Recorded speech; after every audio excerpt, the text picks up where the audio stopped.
This episode of PhotoComment is brought to you by htxt.africa, South Africa's best new tech blog. Find out more at www.htxt.co.za. Tristan here from PhotoComment magazine, and with me is Noel Hammond from Tudor Tech South Africa. Is the training manager. They are the official distributors for Sigma in South Africa. You be sure to check our YouTube channel where we've got a video of Noel walking us through the USB dock and how to update your Sigma lenses. Noel, you mentioned that the Sigma dock works on the global vision lenses. What are the global vision lenses? What is Sigma's direction behind global vision lenses? Justin, yes. They had a look at all the lenses, and the total redesign of the lenses, and they've now called it, as you've rightly said, the global vision lenses. And if you look at the lenses, they've got a little marking on it with an A, an S, or a C. Yes. And these are all the new lenses. They've just recently now launched a new one today, a 24-105, okay, which is really, really great. So there's now 5 or 6 lenses in the range. Fantastic. And all this, the A stands for art. So this is what they've allocated, and they said this is very good for art type thing. The C, of course, contemporary. And of course, the 12300 is the sport lens. Okay. I could see why that would work. So it's for the sport, okay. Absolutely. So. Okay, but now there's a couple of other acronyms which Sigma have, which I kind of want to just get definitions from you on. OS. Okay, OS. Just an OS is optical stabilizer. Okay. I don't know if I should mention the other manufacturers as well. I guess everybody. They've got their own own things. You've got IS and you've got supersonic wave filters and things like that. Okay. So OS would be your. So OS is optical stabilization. Okay. And if you look at optical stabilization, if you particularly look at this lens, if we can look at that, and maybe we zoom in a little bit there, you can see it's got an OS mode 1 and mode 2. Okay. Some lenses don't come just with OS. There's no mode in 1 and 2, and that means it is vertical and horizontal stabilization. Okay. Very good for low light situations or shooting out of hand with low shutter speeds. So that's really what you're looking at for that. I've often wondered if you're shooting, panning with motorsports, for example, surely some stabilizers get confused by that motion, or not so much? I absolutely agree with you. They do get confused when you're panning. Of course, you don't want any horizontal stabilization. You only want vertical stabilization. Otherwise, you're not going to get your right panning movement. The lens is looking at to correct your panning action. So that's why you've got mode 1 and mode 2. Also, you've got off as well on some of the lenses. Okay. So mode 1 would be vertical and horizontal stabilization, used for everyday shooting, low light type shooting. Mode 2, of course, is then for panning pictures. So anything that you want to do with panning, you put it on mode 2, and then it only does the vertical stabilization. So if you're shooting sports or wildlife, then what's probably something you want to look out for is that to make sure that the lens gives you the option between the two settings, I would guess, rather than going for a lens maybe, depending on how serious you're doing this. If you're going to the Kruger Park maybe once a year, not that big a deal. But if you're shooting sports and that regularly or professionally, you kind of want to look out that your lens has that functionality. I would say yes. It's nice to, especially when hand holding or walking through the bush. You can go through all the walks and things like that in the bush. It's quite nice then to hand hold things. Okay. Though I'm maybe a little bit from the old school, and an OS there is, if you're on a tripod, of course you don't want to really use your OS. If you're sitting in your vehicle and you've got a bracket on your window and everything in the Kruger Park, for example, you're doing your wildlife photography, you don't really need your OS there either. But it's very, very good for low light situations, hand and hold. Using a monopod, of course, it would be very, very nice to be able to do those things and use those things, because you can bring your shutter speeds down and you're still going to get a nice sharp image. All right.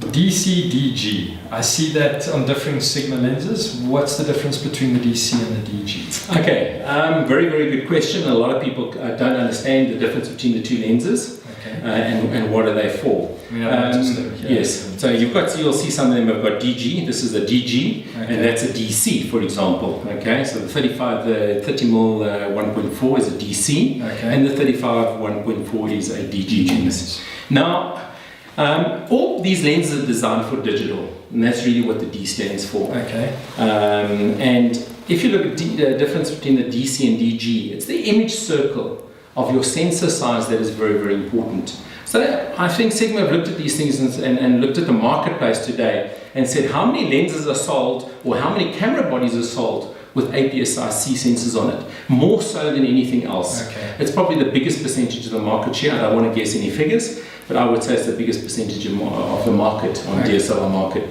And they looked at it and said, okay, let's bring in, it's better to make a slightly smaller lens, ergonomics, smaller lenses, of course, sharper glass, easier to manufacture their glass to get sharper pictures. So they looked at the image circle and said, okay, so they've reduced the image circle to the APS-C type, and they've named that DC lens. Okay. So that's often what they would refer to as a crop sensor camera. As a crop sensor, correct. It's smaller than what film was. Yes, correct. Okay. Yes.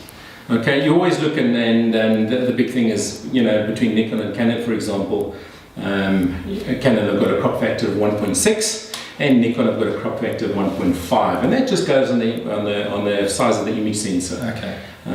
So the DC is designed for APS type C sensors, crop sensors, but that doesn't mean to say you can't use a DG on it. A DG having a bigger image circle you can use on all camera bodies, full frame and crop sensors. Okay. Fantastic. Whereas you could put a DC lens on a full frame body, but it's not going to cover the whole sensor. No, it's not going to cover the whole sensor, and of course you're going to get all the black corners. It's going to be net. Okay. So or you're going to get that pictures with this black halo all around the images and things like that. So which is not really, maybe for an artistic point, yes, but I think not for an image. So now I'm going to ask you for some advice. If I've a consumer just gone out and bought myself an entry-level Canon or Nikon or whatever camera, basic camera, it's come with the standard lens, 1855 kind of kit lens. What would your advice to me be if I'm looking to buy another lens? Well, Tristan, the first question I'd ask you is what sort of photography you would like to do. Okay. I think that makes a very, very important part, because if you want to go to do macro photography, there's special lenses for macro photography. If you want to do landscapes, there are wide-angle lenses for landscapes. That doesn't mean to say you can't do landscapes with long focal length lenses, but you need to know the type of photography. In South Africa, from a Sigma point, we find that a lot of the people out there want to do nature wildlife photography. Okay. So for me, that is a big thing. So that would be the first. So what sort of photography would you like to do? That would be the first question. Okay. So, and then, if obviously, as you mentioned, like macro lenses are great if you want to do macro. So maybe, I suspect people need to just kind of pay attention to where they're finding they're lacking most often. Are they wishing they had wider, wishing they had more telephoto? Does Sigma, cater obviously for all of your client, those kind of needs, people wanting to get a wide angle lens? What would you kind of recommend? Let's say I've got for argument's sake, entry-level Canon crop sensor body. I've got my 1855, I want to do landscapes up in the Drakensberg. What kind of lens might you suggest for something like that? Again, Tristan, it's let's look at two elements. I think you're here. Okay. We've got zoom lenses that we can do. We've got wide angle to like a standard zoom, and then we've got our longer telephotos, and then we've got our fixed focal length lenses as well. Okay. And we can then make a decision on those. Nice. The problem is, without knocking any other brand and things like that, with the kit lenses, they're fairly cheap.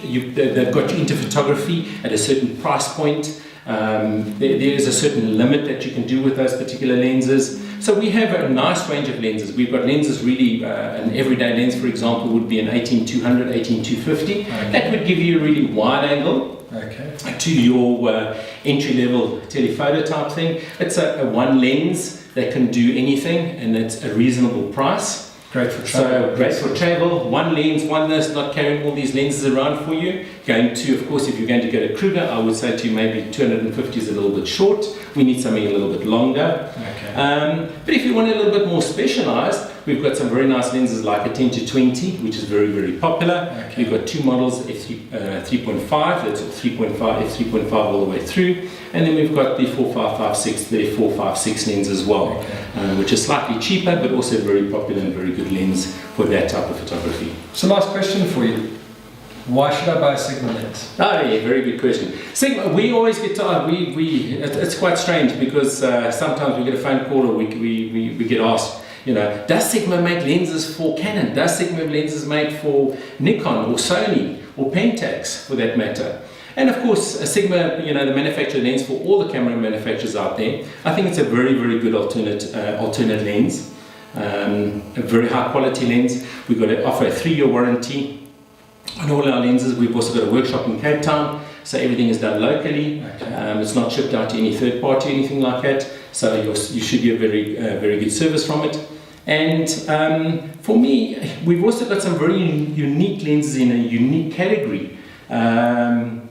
If I look at our South African market, as I spoke a little bit earlier, the wildlife market is majority of people go to Kruger or go into the bush or go to do those things, and we've got 3 very, very fantastic lenses for that application. Okay. And some of them being very popular. We've got a 120-400, which is probably around about the 10,000 rand mark, and then we've got a 150-500, which now you get a nice long focal length lens, especially for wildlife photography, and that's about 13,000 rand in the marketplace. And then we have a very nice one as well with a 50, very good range, 50 to 500, and that's looking at about 19,000 rand in the marketplace. Okay. So really some nice lenses. So, you know, it's not to say, I think Sigma make a very, very good alternate lens. Some of the lenses are very, very sharp, are extremely sharp, I would say, throughout the range.